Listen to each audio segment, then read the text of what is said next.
like participate from different part of India, right? So was it challenging? It was definitely very challenging क्योंकि when I was in Mr.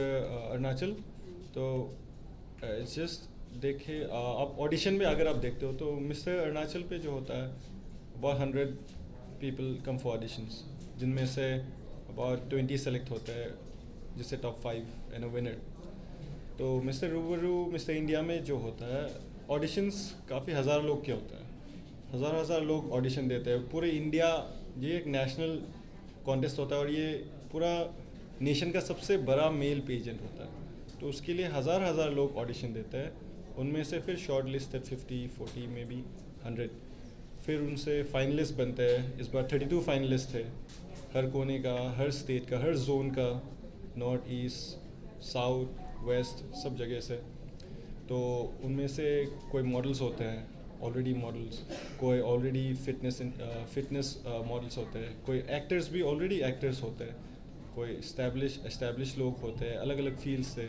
तो उनसे बहुत सीखने को भी मिलता है, उनकी एक्सपीरियंस से, उनकी नॉलेज से वहाँ पे. और मैंने बहुत सीखा है, मैंने बहुत लोगों को देखा है.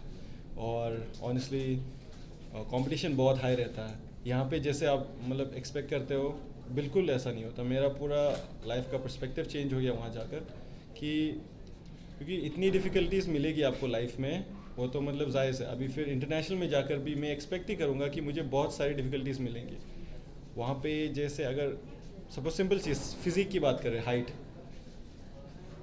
अलग जोन्स के जो लोग होते हैं 6'1", 6'2" से कम कोई नहीं होता एंड आई एम बेरली 6. तो मैं तो वहाँ पे बहुत एवरेज अबाउट 32 लोग से आई थिंक मैं 14th या 15th सबसे हाइट लंबा था मेरा. तो मतलब बहुत कंपटीशन है. वो सिर्फ एक बात है, फिज़िकल फीचर्स की बात है. इंटेलिजेंस में और नॉलेजेस में और एक्सपीरियंस में भी उनका बहुत सारा एक्सपीरियंस रहता है. तो ऑब्वियसली लेवल बहुत अलग है और डिफ़िकल्टी बहुत अलग है. इंटरनेशनल में भी सेम होगा, लेवल बहुत अलग होगा, डिफ़िकल्टी और बहुत ज़्यादा होगा. तो वही होगा मेरा reply. Thank you.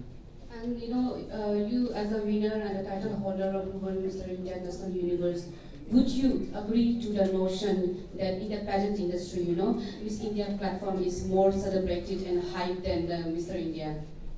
See, modelling industry, pageantry industry ऐसा इंडस्ट्री है वर्ल्ड वाइड ऐसा इंडस्ट्री है जिसमें जेंडर अगर आप बोलते हो मेल फीमेल जेंडर में, सिर्फ अगर हम उसी बाउंड्री में रहे तो मेल फीमेल जेंडर के बारे में बस सोचा जाए तो मेल और फीमेल में फीमेल का ऑलवेज डोमिनेंस रहा है पूरी इंडस्ट्री में. आप अगर वर्ल्ड की हाईएस्ट अर्निंग और हाईएस्ट क्या बोलते हैं सबसे पॉपुलर वाले मॉडल्स को अगर आप देखोगे, सुपर मॉडल्स, तो the last time I checked Google में अगर आप चेक करोगे top 10 highest earning super models सब फीमेल्स मिलेंगी. और top 10 the 10th highest earning female super model is still earning more than the highest earning male model worldwide. तो obviously हर चीज़ में कोई ज़्यादा करता है अच्छा, कोई कम अच्छा करता है. तो इसमें ऑब्वियसली एक जेंडर का डोमिनेंस है.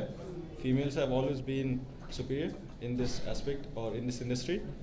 तो उनमें मेरा कोई व्यूज़ या मेरा कोई पर्सपेक्टिव या ओपिनियन मैटर ही नहीं करता. It's a fact. Thank you. And you have just clarified on certain things, just a few minutes back. Yet I want to ask you that, as a title holder of Mr. Ruben Mr. India National Universe, how will you define and difference your title, National Universe, from the other respective title? Okay. The difference is only in franchising. और बाकी उसमें कुछ फ़र्क नहीं है. मैं अपने खुद से अगर कुछ डेफिनेशन बनाना चाहूँ so that will just be wrong, क्योंकि उसमें कुछ डेफिनेशन ही नहीं है. वो बस डिफरेंट फ्रेंचाइजीज़ है. आप ऐसे एग्जांपल ले सकते हो कि हर एक टाइटल के लिए एक सेपरेट पेजेंट हो सकता था जिसमें first runner up, second runner up, first runner up, second runner up, ऐसा हो सकता है. But you see it's more convenient for everyone in the nation कि एक कॉन्टेस्ट करे जिसमें सबका विनर्स डिस्ट्रीब्यूट किया जाए. बिकॉज देखो अगर आप सोचा जाए तो अगर मैं कॉन्टेस्ट के लिए जाऊँ, शायद मैं नहीं जीतूँ नेशनल कॉन्टेस्ट के लिए, तो मैं अलग नेशनल कॉन्टेस्ट के लिए ट्राई करूँगा. फिर मैं नहीं जीतूँ, मैं अलग नेशनल कॉन्टेस्ट के लिए ट्राई करूँगा. तो वो सब नेशनल कॉन्टेस्ट सेम ही है मिस्टर इंडिया. तो उन्होंने क्या किया कि वो फ्रेंचाइजीज को एक कॉन्टेस्ट में ला दिया। तो एक कॉन्टेस्ट में बहुत सारे विनर्स चूज़ किए जाते हैं, और आप अगर आपने फॉलो किया है कॉन्टेस्ट को, तो हर स्टेट के लोग, हर कोने के इंडिया के लोग आ रहे हैं।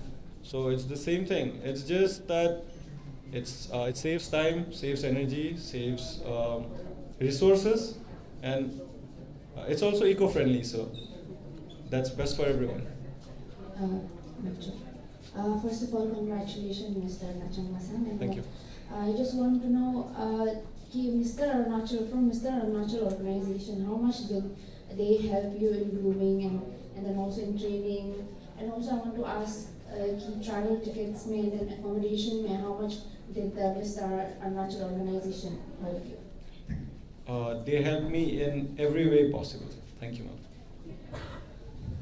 Once again, I'm so sorry, my question is that it's a very light question. In your previous interview, I've seen, when you won the Mr. Arunachal title, you have said that you're a very hard-working person, and in fact, you have worked hard a lot to, come on this level. So, what is your mantra for success in your, everyday work?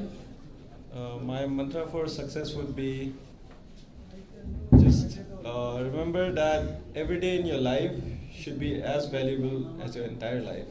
So that's my mantra. Hello, Tatan. This is Jack from Anand today.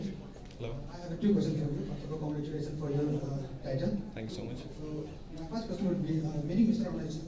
National Universe comes with responsibilities. Yes, sir. लोग यहाँ सोचते हैं कि एक beauty vision देगा जी, कि जी। इसके साथ रिस्पॉन्सिबिलिटीज भी काफ़ी आती हैं। जी जी। तो आपकी तरफ से हमारे स्टेट के लिए, हमारे यूथ के लिए, एक्टिवली आप इंटरनेशनल में भी जा रहे हैं, तो आप पे काफ़ी रिस्पॉन्सिबिलिटी भी रहेगा आपके साथ। जी। आपको लोग फॉलो करें, काफ़ी इन्फ्लुएंसर भी रहेंगे। तो हम जानना चाहेंगे कि आपका क्या विचार है, जो आने वाले जो यूथ से, फ्यूचर से, उनके लिए आप क्या रिस्पॉन्सिबिलिटी लेना चाहेगा स्टेट के लिए, अच्छा रिस्पॉन्सिबिलिटीज। दूसरा क्वेश्चन होगा मेरा कि as a Rubaru mister national universe you will be represent country and our state on an international level. So how do you plan to promote Arunachal in international level and in global level? Thank you. Okay.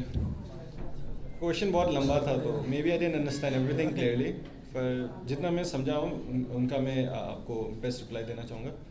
आपका first question के लिए मैं इतना कहूँगा कि एक responsibility और जो एक टाइटल के साथ या कोई भी एक अचीवमेंट के साथ आता है, वो हर फील्ड में हर किसी इंडिविजुअल या हर किसी एक पर्सनैलिटी को मेंटेन करना पड़ता है। तो मेरे पास आज ये अपॉर्चुनिटी मिला है, तो मैं बेस्ट रिप्रेजेंट करना चाहूँगा अपने स्टेट और ऑब्वियसली इन द फ्यूचर अपने कंट्री को। फॉर द यूथ, ऑब्वियसली सबके अंदर कुछ हुनर होता है, सबके अंदर एक चाहत होता है, एक गोल होता है सबको कुछ हासिल करने के लिए लाइफ में।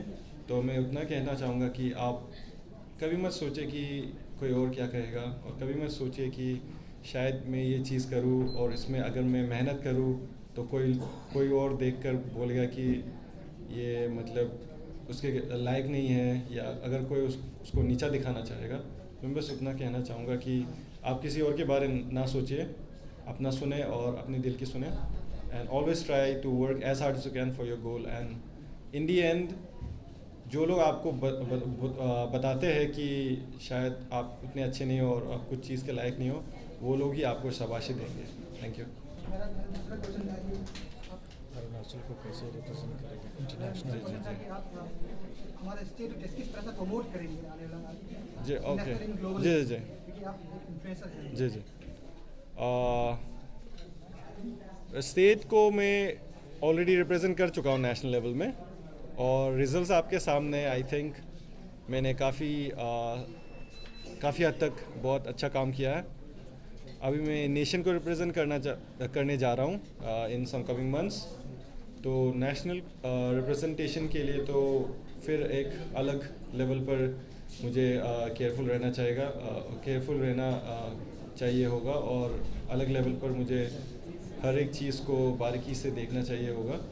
तो नेशनल लेवल के लिए मैं बहुत मेहनत करूँगा ऑब्वियसली, और जो रिप्रेजेंट करूँगा मैं बेस्ट रिप्रेजेंट करूँगा अपने हिसाब से। I stay true to myself, I stay honest, और मेरा पर्सनालिटी मुझे जहाँ तक पता है और जिस हद तक पता है, लोग कहते हैं कि काफ़ी ठीक है. So obviously I'll be true, I'll be honest, and I'll do whatever I can, and no matter what the cost, I will always put my best feet forward. Thank you. अच्छा ओके मेरा question रहेगा आपसे। जी, पूछिए। बहुत लोग ऐसे भी कहता है कि ये मेडल जीतने के बाद, ये अवार्ड जीतने के बाद ये आगे क्या करेंगे? मतलब एक सोशल मीडिया में भी चलता है कि ये जीत लिया, जो भी है जीत लिया, इसके बाद वो आगे क्या करेगा? तो आप उन सबको जो नेगेटिव ये फैलाता है उनको आपका तरफ से क्या मैसेज रहेगा? क्या ऐसा कुछ नहीं है, इससे अब ये स्कोप है, आपका तरफ से क्या कहना चाहिए मैसेज है? फर्स्ट ऑफ ऑल मैं तो उतना ही कहना चाहूँगा कि मैं नेगेटिव रिमार्क्स और नेगेटिव कमेंट्स को रिप्लाई देना पसंद ही नहीं करता. आई थिंक इट्स बेस्ट कि हम लोग इग्नोर करें, क्योंकि आपके बारे में अगर कोई ख़राब बोल रहा है, अगर आपके बारे में कोई क्वेश्चन कर रहा है आपके कैपेबिलिटी, आपकी एबिलिटी को, आप उन्हें बिल्कुल नहीं सुनना चाहोगे. सो मेरा बेस्ट रिप्लाई आपके लिए यही होगा कि मैं बस इग्नोर करूँगा और उनकी रिप्लाई नहीं दूँगा. Thank you. और ताजन यहाँ पे ना I would also like to ask you that यहाँ पे और भी बहुत ऐसे यूथ लोग हैं जो ये सेम लाइन ऑफ बिजनेस में इंटरेस्ट है. तो आपको मैं ये पूछना चाहती हूँ कि from your experience so far from being mister Arunachal rural mister India, so what do you think the judges in such national platform look more from the participant, and what was your thought during the final call out when they were announcing the winner title? I mean, it's like it's of two questions, like ma'am आपका question जो है शायद मेरे लिए नहीं है, क्योंकि आप जजेस के बारे में पूछ रहे हो. I mean, according to your experience, According to my experience, I am a competitor. I am someone who shows up on stage and does their best. मैं कभी नहीं सोचता कि जज क्या सोच रहे हैं. I just do my best and I hope for the best results. Thank you. First of all congratulation. Thank you. आपने जैसे कि जर्नी अभी तक बहुत आगे गए हैं, आपको क्या लगता है आप लोगों का जो इंडस्ट्री है इसमें फाइनेंशियल जो बैकग्राउंड है कितना जरूरी है? और मेरा सेकंड क्वेश्चन रहेगा, आप जो स्टेट के लिए अभी क्या करना चाहते हैं, क्योंकि आपका अभी रेस्पॉन्सिबिलिटी बहुत बढ़ गई है, उनका जी. क्या करने वाले हैं? पहली बात तो आप बोल रहे हैं कि फाइनेंशियली ज़रूरी है कि नहीं है. देखो, हर एक चीज़ में दुनिया में अगर आप कुछ भी करना चाहो, ज़िंदा रहने के लिए भी फाइनेंशियल ज़रूरी होता है. तो आपका क्वेश्चन मैं थोड़ा ठीक से समझ नहीं पा रहा कि ज़रूरी होता है कि नहीं है, क्योंकि ज़रूरी तो ज़रूर होगा. ज़िंदा रहने के लिए, आदमी को चलने के लिए, कभी सांस लेने के लिए भी फाइनेंशियल चीज़ की तो ज़रूरी होती है. तो ऑब्वियसली जायज़ सी बात है, कहीं भी आप जाओगे, ट्रैवल करोगे, आपको एक A to B पॉइंट से पहुंचना ही पड़ेगा, क्योंकि कंपटीशन आपके घर पे नहीं होगा या आपके बगल नेबरहुड में नहीं होगा. सो फाइनेंशियल चीज़ की ज़रूरी ऑब्वियसली होती है. तो मेरा रिप्लाई यही होगा कि yes, it is necessary. Okay sir.